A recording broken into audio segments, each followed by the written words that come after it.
یہ ہم سبھی کو معلوم ہے کہ اللہ نے حضرت آدم علیہ السلام اور حوا علیہ السلام کو اپنی عبادت کے لیے زمین پر اتارا۔ ان سے بہت سے اولادیں ہوئیں اور زمین پر پھیلتی گئیں، اور حضرت آدم علیہ السلام سے قریب 18 نسل کے بعد حضرت ابراہیم علیہ السلام کی پیدائش ہوئی۔ حضرت ابراہیم علیہ السلام عراق کے شہر اور کے باشندے تھے۔ حضرت ابراہیم علیہ السلام یہاں سے ہجرت کر کے شہر حران تشریف لے گئے، اور پھر وہاں سے فلسطین جا کر اسی ملک سے دعوت و تبلیغ کا کام شروع کیا۔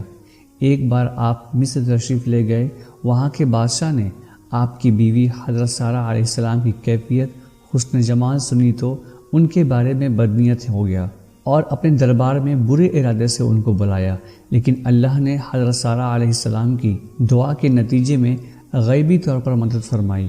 اللہ نے بادشاہ کی ایسی گرفت کی کہ وہ ہاتھ پاؤں مارنے اور پھینکنے لگا۔ اس کی بری نیت اس کے منہ پر مار دی گئی، اور وہ اس حادثے سے سمجھ گیا کہ حضرت سارہ علیہ السلام اللہ تعالیٰ کی نہایت خاص اور پرہیزگار بندی ہیں، اور وہ حضرت سارہ علیہ السلام کی اس خصوصیت سے اس قدر متاثر ہوا کہ وہ اپنی بیٹی حضرت حاجرہ کو ان کی خدمت میں دے دیا۔ پھر حضرت سارہ علیہ السلام نے حضرت حاجرہ علیہ السلام کو حضرت ابراہیم علیہ السلام کی زوجیت میں دے دیا۔ حضرت ابراہیم علیہ السلام اپنے دونوں بیویوں کو اپنے ساتھ لے کر فلسطین واپس تشریف لائے۔ پھر اللہ تعالیٰ نے حضرت ابراہیم علیہ السلام کو حضرت حاجرہ علیہ السلام کے بطن سے ایک بیٹا حضرت اسماعیل علیہ السلام عطا فرمایا، لیکن اس پر حضرت سارہ علیہ السلام کو جو بے اولاد تھیں ان کو بڑی غیرت آئی، اور انہوں نے حضرت ابراہیم علیہ السلام کو مجبور کیا کہ وہ حضرت حاجرہ علیہ السلام کو ان کے بچے سمیت جلا وطن کر دیں۔ حالات نے ایسا رخ اختیار کیا کہ انہیں حضرت سارہ علیہ السلام کی بات ماننی پڑی، اور وہ حضرت حاجرہ علیہ السلام اور حضرت اسماعیل علیہ السلام کو اپنے ساتھ لے کر مکہ تشریف لے گئے، اور وہاں ایک ویران وادی میں بیت اللہ شریف کے قریب ٹھہرا دیا۔ اس وقت بیت اللہ شریف نہ تھا، صرف ٹیلے کی ابھری ہوئی زمین تھی۔ اس وقت مکہ میں نہ پانی تھا، نہ آدم اور نہ آدم زاد، اس لیے حضرت ابراہیم علیہ السلام نے ایک توشہ دان میں کھجور اور ایک مشکیزے میں پانی رکھ دیا۔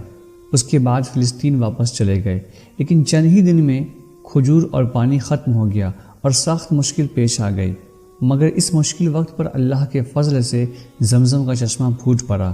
کچھ عرصے کے بعد یہاں سے ایک قبیلہ کا گزر ہوا جسے قبیلہ جرہم کہا جاتا ہے۔ یہ قبیلہ یمن سے شام کی طرف تجارت کے لیے جا رہا تھا۔ اس قبیلے نے اسماعیل علیہ السلام کی ماں سے اجازت لے کر مکہ میں ٹھہر گیا۔ حضرت ابراہیم علیہ السلام وقتاً فوقتاً مکہ تشریف لایا کرتے تھے۔ اللہ تعالیٰ نے حضرت ابراہیم علیہ السلام کو خواب میں دکھلایا کہ وہ اپنے بیٹے حضرت اسماعیل علیہ السلام کو ذبح کر رہے ہیں۔ یہ خواب ایک طرح کا حکم الہی تھا، اور باپ بیٹے دونوں اس حکم الہی کی تعمیل کے لیے تیار ہو گئے، اور باپ نے بیٹے کو پیشانی کے بل لٹا دیا تو اللہ نے پکارا، اے ابراہیم، تم نے خواب کو سچا کر دکھایا، ہم نیکوکاروں کو اسی طرح آزماتے ہیں۔ یہ واقعہ آپ سب کو بہتر معلوم ہوگا۔ بہرحال حضرت اسماعیل علیہ السلام جب جوان ہو گئے تو قبیلہ جرہم سے عربی سیکھ لی، اور ان کی نگاہوں میں جچنے لگے تو ان لوگوں نے اپنے خاندان کی ایک خاتون سے آپ کی شادی کر دی۔ حضرت اسماعیل علیہ السلام سے قریب 40 نسل کے بعد عدنان کی پیدائش ہوئی، اور عدنان سے 21 نسل کے بعد محمد صلی اللہ علیہ وسلم کی پیدائش ہوئی، جو کچھ اس طرح ہے۔ عدنان سے معد، معد سے نزار، پھر مزر، پھر الیاس، ان سے مدرکہ، ان سے خزیمہ، پھر کنانہ، پھر نظر، پھر مالک، پھر فہر، پھر ان سے غالب، پھر لوی، پھر قاب، ان سے مرہ، پھر کلاب، پھر قصی، پھر عبد مناف، پھر ہاشم، اور پھر عبد المطلب، اور ان سے عبداللہ، اور ان سے محمد صلی اللہ علیہ وسلم۔ فہر کا ہی لقب قریش تھا۔ اس کے بعد پورے خاندان کو بنو قریش کے نام سے جانا جاتا ہے۔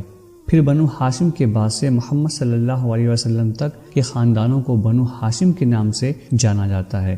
یہاں ہر ایک خاندان کے بارے بات کرنا ممکن نہیں ہے، اس لیے ہم ہاشم سے محمد صلی اللہ علیہ وسلم تک کے نسل کے بارے میں مختصر بات کریں گے، تاکہ آپ کو محمد صلی اللہ علیہ وسلم کی سیرت کو سمجھنے میں آسانی ہو۔ ہاشم بڑے معزز اور مالدار تھے۔ یہ پہلے شخص ہیں جنہوں نے مکے میں حاجیوں کو شوربہ روٹی سان کر کھلانے کا اہتمام کیا۔ ان کا اصل نام عمرو تھا، لیکن روٹی توڑ کر شوربے میں ساننے کی وجہ سے ان کو ہاشم کہا جانے لگا، کیونکہ ہاشم کے معنی ہوتے ہیں توڑنے والا۔ پھر یہی وہ ہاشم ہیں جنہوں نے قریش کے لیے گرمی اور جاڑے کے موسم میں تجارتی سفر کی بنیاد رکھی، جس کا ذکر قرآن میں بھی ہے۔ ان کا ایک اہم واقعہ یہ ہے کہ وہ تجارت کے لیے ملک شام تشریف لے گئے۔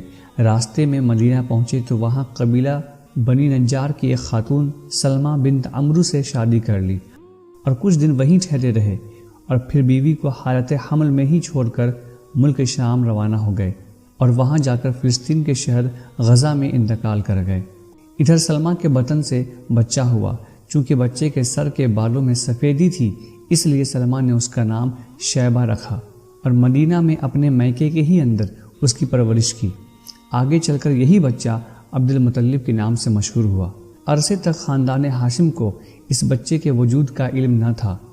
ہاشم کے کل 4 بیٹے اور 5 بیٹیاں تھیں، لیکن شیبہ یعنی عبد المطلب ان کی دوسری بیوی سلمہ سے تھے۔ ہاشم کے بعد ان کے بھائی مطلب کو ان کا عہدہ ملا۔ یہ بھی اپنی قوم میں بڑی خوبی اور عزت والے تھے، ان کی بات ٹالی نہیں جاتی تھی۔ جب شیبہ 10-12 برس کے ہو گئے تو مطلب کو ان کے بارے معلوم ہوا اور وہ انہیں لینے کے لیے مکہ سے روانہ ہوئے۔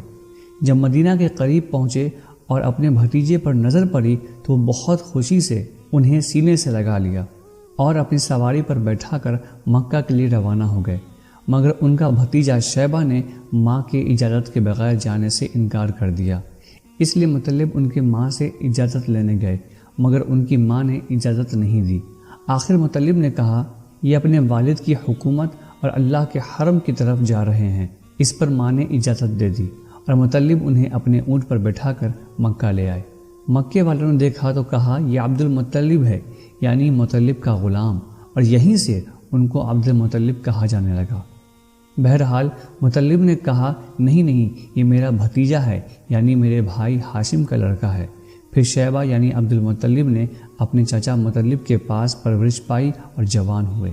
جب چاچا مطلب کی وفات ہو گئی تو ان کا عہدہ عبد المطلب کو حاصل ہوئی۔ عبد المطلب نے اپنی قوم میں اس قدر شرف و اعزاز حاصل کیا کہ ان کے آباء و اجداد میں بھی کوئی اس مقام تک نہ پہنچ سکا تھا۔ قوم نے انہیں دل سے چاہا اور ان کی بڑی عزت و قدر کی۔ آج کی اس ویڈیو میں بس اتنا ہی۔ سیرت النبی اور اسلامی تاریخ کے لیے اس چینل کو ضرور سبسکرائب کر لیں۔